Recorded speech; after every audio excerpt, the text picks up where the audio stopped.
Hey guys, welcome back to my channel. Today I'm looking at The Batman by Mcfarlane Toys. This represents the Battison, Robert Pattinson's Batman, in the upcoming movie The Batman. So before we continue this, a quick look at the packaging. It's very standard Mcfarlane Toys. Let's focus on that. You can see the Batman logo over there, Batman logo over there. Product shots, other characters from the Batman, the Riddler, the Bike, the Penguin, and Catwoman down there. And otherwise standard Mcfarlane packaging. So in case you're curious about that, let's get Batman off the rotating stand and see how he is. Taking a look at the Batman figure, this figure surprises me in that, Mcfarlane Toys has been sort of on the decline with some of his recent releases, with both the quality of the figure and the quality of the material used for the figure. So when I picked up this Batman figure, that I sort of expected that level of quality, where it's just going down and going down, but I'm fairly surprised. This is a sturdy figure. This is a good-looking figure. In fact, not having seen the movie yet, I have no affinity to this suit at all, but I am just genuinely surprised at how this guy looks. Of course, he still has a side eye, which I'll talk about a little bit more in a bit, but generally, he looks good. But before we get started on the Batman, let's take a look at his one accessory, which is the grapple gun, which is an okay accessory, I guess. Pretty basic. There's a huge peg on the other side, which plugs into his hand, his open hand. And herein lies my first complaint. First of all, this hand is sort of useless except to slap people. He doesn't look relaxed when it's down. I guess you can salute with him. But otherwise, it really isn't a hand that I want to see. I don't want, unless he's doing kung fu, I don't want this as straight up. It feels so stiff, and the fact that he you can plug this in over here. That's how it's supposed to be done. Right there. And it doesn't look right holding it, unless it's like nanotech and it comes out of his hand. I guess we'll see in the movie, right? But it doesn't look like he's holding it. It really is a shame. It doesn't look that great to me. Unless he's like,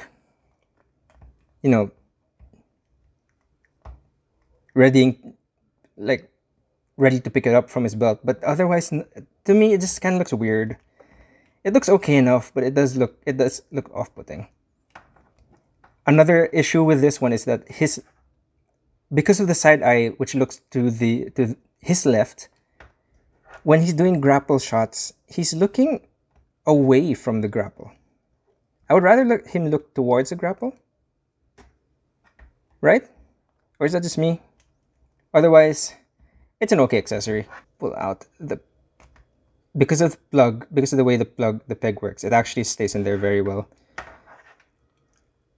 Leaving it in here, putting it in this other hand, it works, but you have to put his hand all the way down, which doesn't really look that great. But because of his side eye, it looks much better.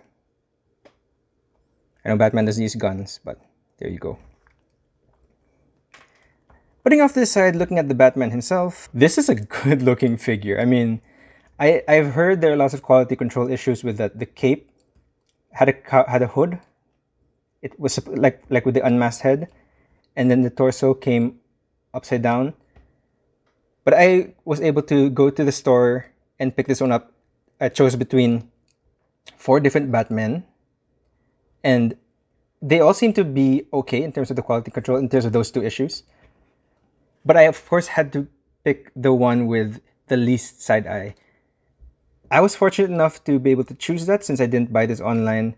And this is the figure that's looking least to his left. All the other figures were looking all the way to the left, a little too extremely. Like, it's hard to really side eye that much. So I didn't like the look of it. And also, this was the cleanest sort of skin look, and it's not really that super clean. It looks kind of sloppy in real life.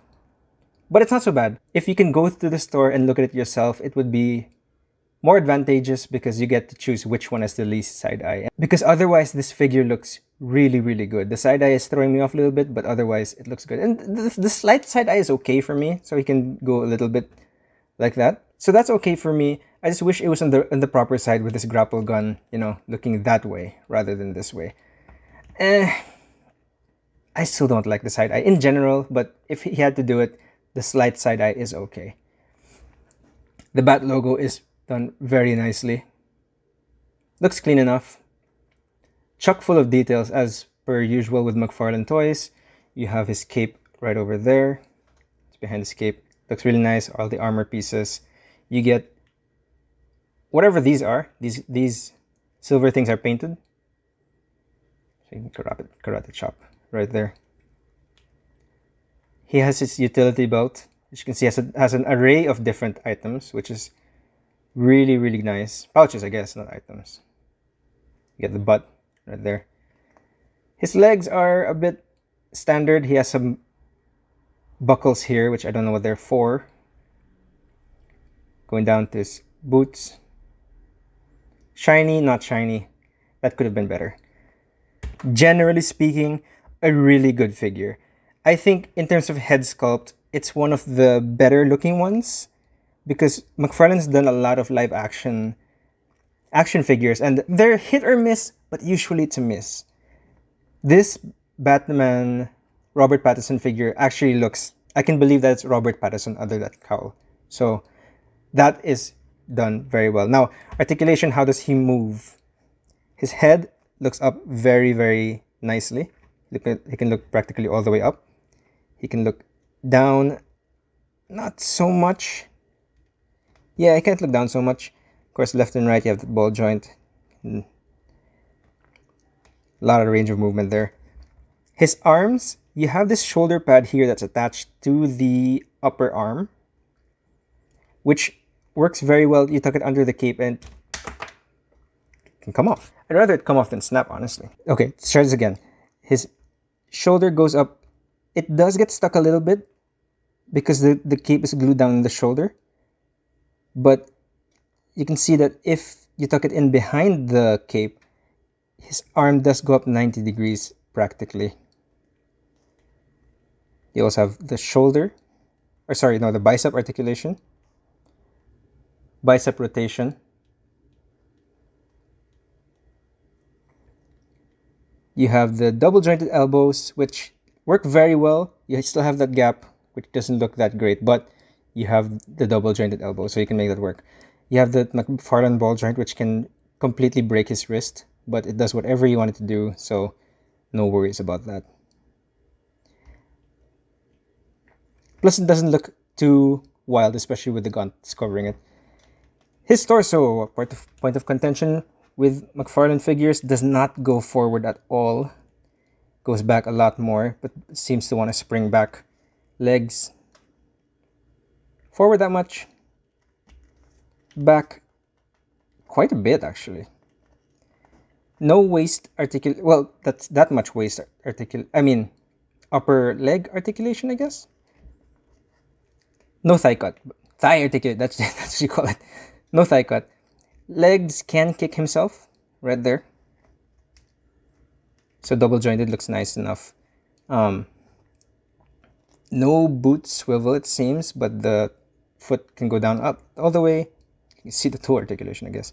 Up not so much, and it's that same joint as the wrist. So that's what his articulation is like. For size comparisons, I do not have the Batfleck figure from McFarlane Toys. I do have the Arkham Knight version of Batman. You can see this guy stands a lot taller, a lot bulkier, and generally very, very different looks for the figure. Although I like the size of this guy, I like the head size of this guy. I feel like his head is a little bit too small. So that is, so you can see what the cape, the cape looks a lot cleaner in this guy. So yeah, that is the Arkham Knight Batman. To compare him to another live action character, again, like I said, I don't have the Batfleck figure, but you have him next to the Henry Cavill Superman. So you can see how they look together. Henry Cavill, the Superman standing taller than Batman, which sort of makes sense. And here we have him with the Green Lantern and Marvel Legends Iron Man, just for my standard comparison. So final thoughts on this Batman. It is surprisingly a very good figure. There are some issues with it, like The hands, I wish he came with fisted hands, more accessories, actually interchangeable hands in general. This hand is kind of weird unless you're ready to slap Robin, you know, like the meme. Wapow, wapow, bad guys, wapow. And the side eye is still not the best thing ever, but it's still a good looking figure. And actually, even without having seen the film yet, it, I am, I do like this figure. It's imposing. It looks like Batman, and it's red. It looks like he's ready to beat down some bad guys. Just ready to, because you know he hasn't formed his fist yet. Sometimes the side eye works in certain poses, but it just works. It works in some poses, not other poses. But otherwise, a really great figure. I've seen some people paint their eyes, and it looks great in general. But yeah, that's what I'm ending with. This has been the Mcfarlane Toys, the Batman movie, Batman figure. I give it a thumbs up. I think it looks really cool. It'll be a really good addition to your shelf, especially if you have a live action DC Mcfarlane Toys, DC Mcfarlane Toys or 7-inch scale display. I think it'll look good on your shelf. That being said, this has been Gelmig, and if you like this video, hit that like button and subscribe if you would like to see more action figure videos. I don't post as often as I'd like to because I have a full-time job, which takes up most of my time. So I try to post as much as I can, and let me know down in the comments below what you guys want to see next. If you want to see more Mcfarlane Toys, Marvel Legends, those are the two lines I collect. Let me know which you guys would like to see more of. This has been, like I said, this has been Gelmig, and I will see you guys soon. Bye!